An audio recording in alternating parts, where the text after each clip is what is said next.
This chapter is called Mr. Brown, and it begins on page 65. The only thing I was a little bummed about is that I never got to say goodbye to any of my teachers at Beecher Prep. I really liked some of them. Mr. Brown, my English teacher, was probably my favorite teacher of all time. He had always been really nice to me. I loved writing, and he was really complimentary about it. And I never got to tell him I wasn't coming back to Beecher Prep. At the beginning of the year, Mr. Brown had told all of us that he wanted us to send him one of our own precepts over the summer. So one afternoon, while Grandmère was sleeping, I started thinking about sending him a precept from Paris. I went to one of the tourist shops down the block and bought a postcard of a gargoyle, one of those at the top of Notre Dame. The first thing I thought of when I saw it was that it reminded me of Auggie. And then I thought, oh, why am I still thinking about him? Why do I still see his face wherever I go? I can't wait to start over. And that's when it hit me. My precept. I wrote it down really quickly. Sometimes it's good to start over. There. Perfect. I loved it. I got Mr. Brown's address from his teacher's page on the Beecher Prep website, and I dropped it in the mail the same day. But then, after I sent it, I realized he wasn't going to understand what it meant. Not really. He didn't have the whole background story about why I was so happy to be leaving Beecher Prep and starting over somewhere new. So I decided to write to him in an email and tell him everything that had happened last year. I mean, not everything. Dad had specifically told me not to ever tell anyone at school about the mean stuff I did to Auggie for legal reasons. But I wanted Mr. Brown to know enough so that he would understand my precept. I also wanted him to know that I thought he was a great teacher. Mom had told everyone that I wasn't going back to Beecher Prep because we were unhappy with the academics and the teachers. I felt kind of bad about that because I didn't want Mr. Brown to think that I was ever unhappy with him. So anyway, I decided to send Mr. Brown an email. This is the email to Brown from Julian Albans, and it's regarding my precept. Hi, Mr. Brown. I just sent you my precept in the mail. Sometimes it's good to start over.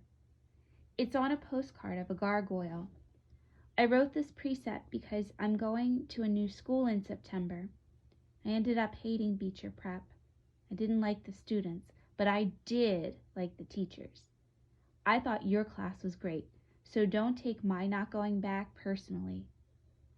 I don't know if you know the whole long story, but basically, the reason I'm not going to Beecher Prep is, well, not to name names, but there was one student that I really didn't get along with. Actually, it was two students. You can probably guess who they are because one of them punched me in the mouth. Anyway, these kids were not my favorite people in the world. We started writing mean notes to each other. I repeat, each other. It was a two-way street. But I'm the one who got in trouble for it. Just me. It was so unfair. The truth is, Mr. Tushman had it in for me because my mom was trying to get him fired. Anyway, long story short, I got suspended for 2 weeks for writing the notes. No one knows this, though. It's a secret, so please don't tell anyone. The school said it had a zero-tolerance policy against bullying. But I don't think what I did was bullying. My parents got so mad at the school, they decided to enroll me in a different school next year. So, yeah, that's the story. I really wish that student had never come to Beecher Prep. My whole year would have been so much better. I hated having to be in his classes. He gave me nightmares. I would still be going to Beecher Prep if he hadn't been there. It's a bummer. I really liked your class, though. You were a great teacher. I wanted you to know that. End of email. I thought it was good that I hadn't named names, but I figured he'd know who I was talking about. I really didn't expect to hear back from him, but the very next day when I checked my inbox, there was an email from Mr. Brown. I was so excited. And here's the email. To Julian Aubens from Mr. Brown. Hi, Julian. Thanks so much for your email. I'm looking forward to getting the gargoyle postcard. I was sorry to hear you wouldn't be coming back to Beecher Prep. I always thought you were a great student and a gifted writer. By the way, I love your precept. I agree. Sometimes it's good to start over. A fresh start gives us the chance to reflect on the past, weigh things that we've done, and apply what we've learned from those things to the future. If we don't examine the past, we don't learn from it.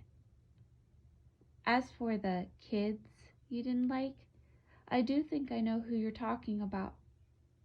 I'm sorry the year didn't turn out to be a happy one for you, but I hope you take a little time to ask yourself why.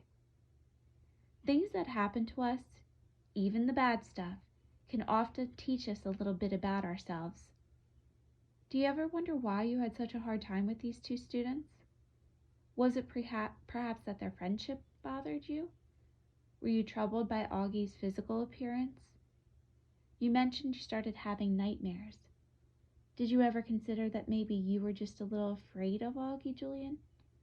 Sometimes fear can make even the nicest kids say and do things that they wouldn't ordinarily say or do. Perhaps you should explore these feelings further?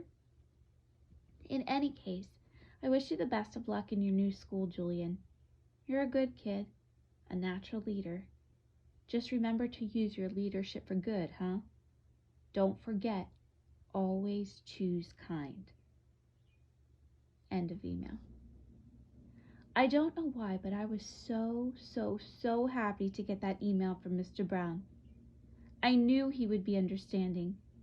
I was so tired of everyone thinking I was this demon child, you know. It was obvious that Mr. Brown knew I wasn't. I reread his email like 10 times.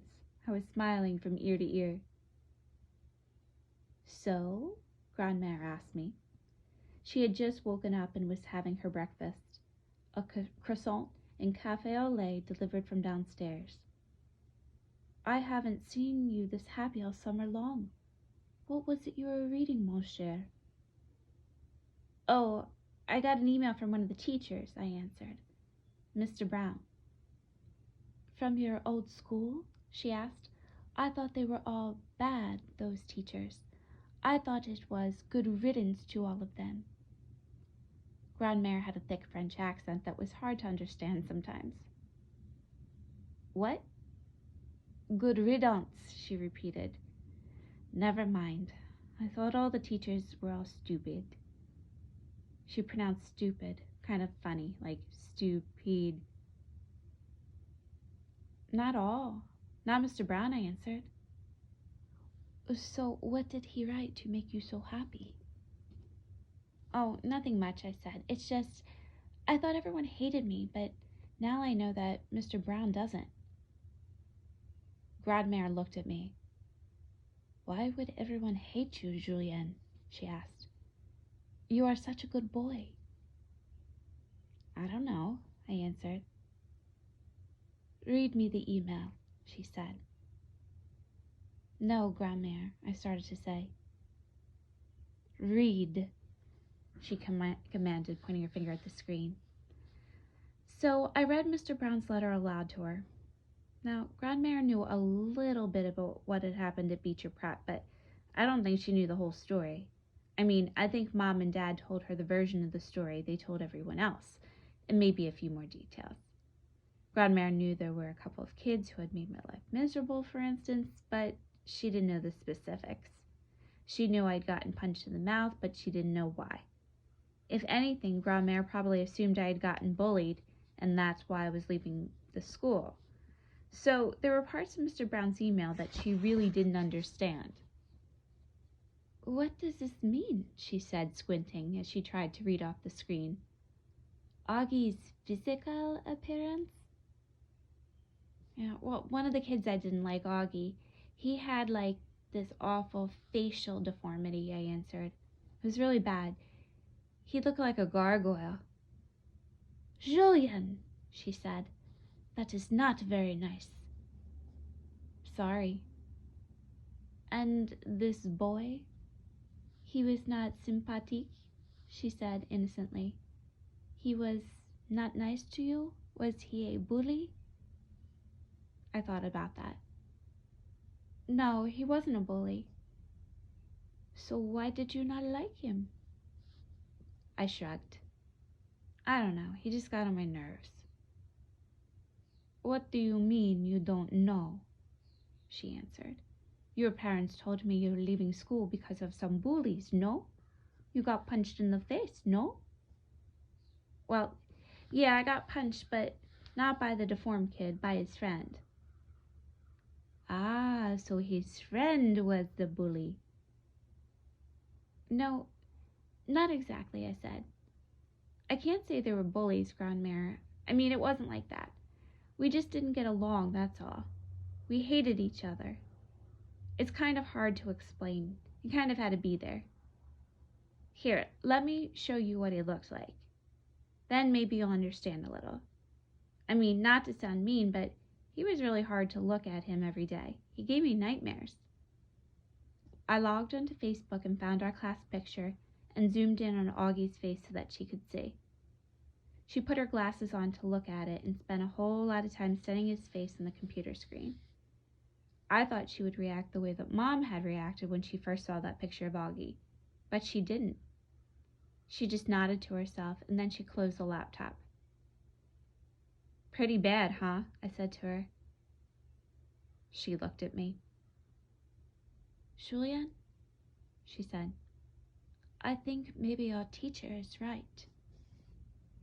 I think you are afraid of this boy. What? No way, I answered. I'm not afraid of Auggie. I mean, I didn't like him. In fact, I kind of hated him, but not because I was afraid of him. Sometimes we hate the things we are afraid of, she said. I made a face like she was talking crazy. She took my hand. I know what it is like to be afraid, Julian, she said, holding her finger up to my face. There was a little boy that I was afraid of when I was a little girl. Let me guess, I answered, sounding bored. I bet he looked just like Auggie. Grandmère shook her head. No, his face was fine. So why were you afraid of him? I asked. I tried to make my voice sound as disinterested as possible, but Grandmère ignored my bad attitude. She just sat back in her chair, her head slightly tilted, and I could tell by looking into her eyes that she had gone somewhere far away. We're going to stop right there. That's page 71.